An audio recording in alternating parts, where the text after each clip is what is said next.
Arsons, attacks, sex crimes, weapons, just a sample of what is happening inside Duval County Public Schools. The I-team spent weeks digging through state data and uncovered that Jacksonville is home to the most dangerous school district in Florida.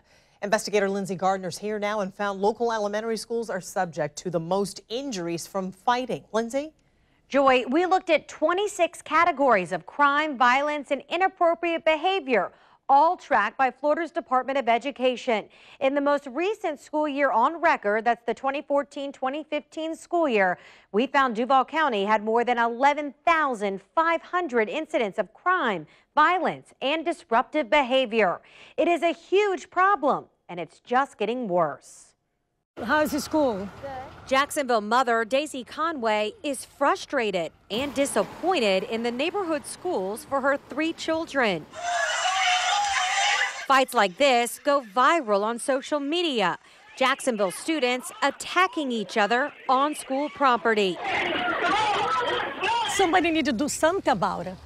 Okay, that's our future here, is the kids. Daisy Conway tells me she's so concerned about the atmosphere at the Northside schools her 3 children are zoned to attend, she's now busing them to other schools. Conway lives in zip code 32209. Home to Northwestern Middle School. The I-team found that's the most violent school in the state for fighting, with 128 recorded in the most recent school year on record. That averages to about 3 fights every week. Nearby George Washington Carver Elementary reported 56 fights that year, which left 26 students injured. The I-team discovered the top 5 schools for fighting behind Northwestern included Jean Ribault Middle with 117 fights, James Weldon Johnson Academic Middle with 112 fights, Jefferson Davis Middle 99 fights, Arlington Middle 97 fights. We found of the 3,603 total fights across the entire district, where 110 students were hurt, 0 were reported to the Jacksonville Sheriff's Office. Instead, all were handled by school district police. Here are some other numbers we uncovered. Duval County reported 6,017 physical attacks. That is where a student is attacked without fighting back. There were 40 sex offenses, 54 sexual harassment cases, 27 reports of weapons in school, and 8 arsons. All incidents primarily handled internally within the district. It tells me that maybe they need to adjust the code of conduct. News 4 Jax crime and safety analyst Gil Smith used to work as a school resource officer here in Jacksonville.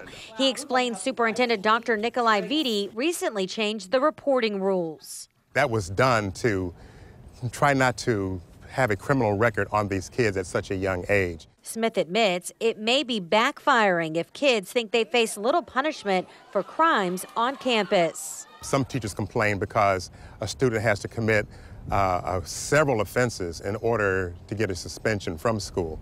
So they feel that some of the students feel emboldened that they can misbehave more before they're disciplined. Former Duval County substitute teacher Kiara Onsley brought a stun gun to her classroom for protection this year. It got her fired.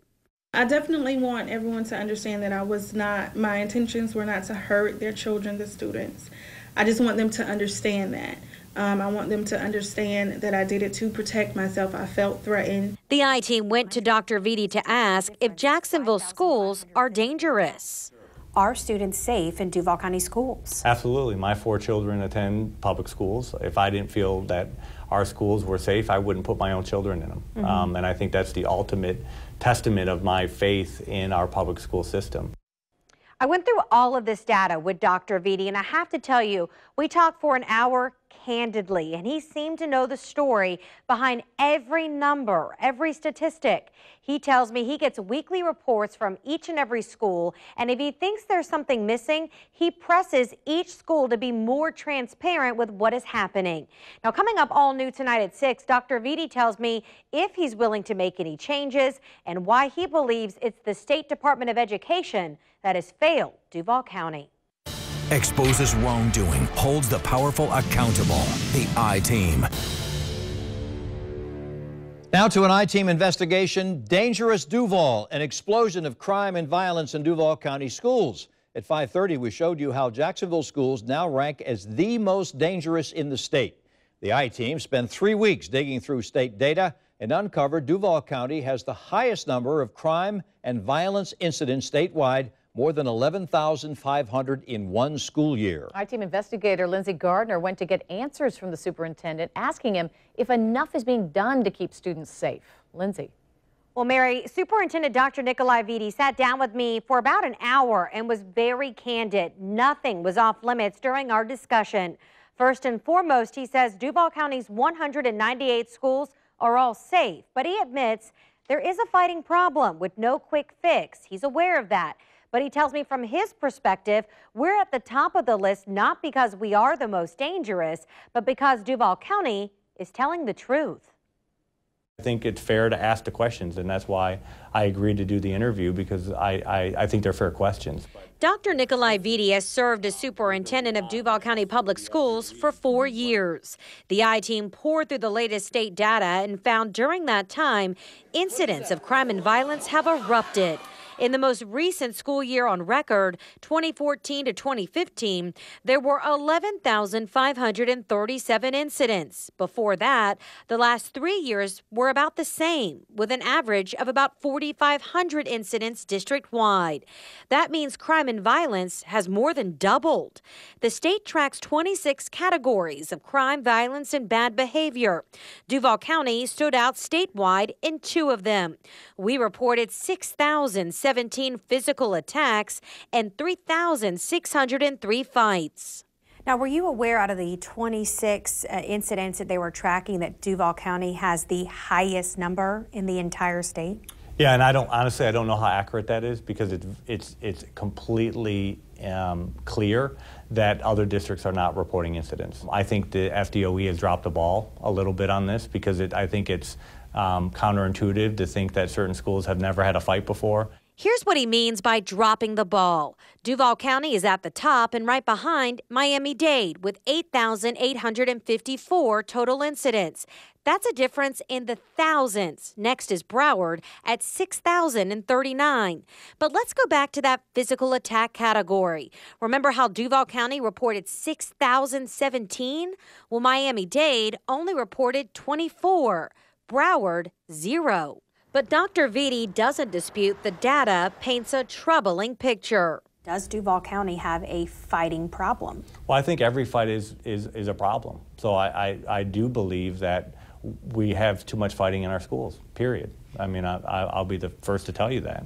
We have students that are not guided, not supervised, not supported, not loved. And they come to school with all that anger, all that tension, all that aggression, and that plays out in our schools. Some blame the spike in student attacks on school grounds on lack of consequences for kids. Of those 6,017 physical attacks, we only found 9 were reported to outside law enforcement. Instead, the district has its own school police. I do believe children are seeing consequences for their behavior. I'm open to hearing how the consequences might need to be more severe. Do you feel like your police are doing enough? I don't think it's just a police, I don't think it's only the police's responsibility. There is a deep parent component to this. And it's time for all of us who are parents to wake up, parents and grandparents, and don't expect someone else to raise your child that you're not raising. This Jacksonville grandfather is proving supported home works in every school. William Batts' 2 children and 3 grandchildren all went to Northwestern Middle and graduated with honors. The I-Team found that school is the highest in the entire state for fighting. What's the answer? Is that parents ought to get a hand on their own children. Respect is taught at home. You go to school to learn. For Dr. Vitti, Batts' involvement is a positive model, but he knows not all children have that support at home, and the district can't leave them behind. And that's why public education is so important, because for many of our students, this is the last resort. This is the only vehicle to see and experience something beyond their home or their community, and that's why we have to stay true to this notion of serving all children. I have been pressing the Florida Department of Education to ask if there is any penalty for a district not reporting accurate numbers. They wouldn't give me a straight answer to that question, but a spokesperson did tell me the FDOE works directly with districts to ensure incidents are being reported accurately. When staff identifies over or underreporting, those errors are often resolved with training or minor changes to student information systems. They also said the physical attacks category was an all-new category that they added in that recent school year of tracking the 2014-2015 school year. So they did admit there may have been some inconsistencies in the reporting because possibly districts had not incorporated that category into their own codes of conduct. And they said they'll have a better idea next year, but they are working with districts so they fully understand that category, because that really is the category that put us over the top. So putting aside the statistics for a moment, what changes, if any, is Dr. Vitti willing to make here? Because clearly, forget about the statistics, there is a problem here. Yes, and it appears to be one that's systemic. It's involving our community. So Dr. Vitti says he is trying everything to help students who come from troubled homes to be successful in all schools. So he's adding life coaches and placing mental health counselors along with high school and college mentors. Tom and Mary, we were out at some of these troubled schools and we saw students that were out in uniform. Now that is up to each individual school. Other schools can choose to have a clear book bag, so that's not district-wide, but parents can come together with their PTA and elect to make those changes at that school. And as far as tougher consequences go, Dr. Vitti told me that he has a discipline board. So if that board, after seeing these statistics, watching our story, if they think that maybe some of these consequences need to be harsher, he says he is willing to listen. So of course, we'll be following all of that. Very important report. Lindsay, thanks.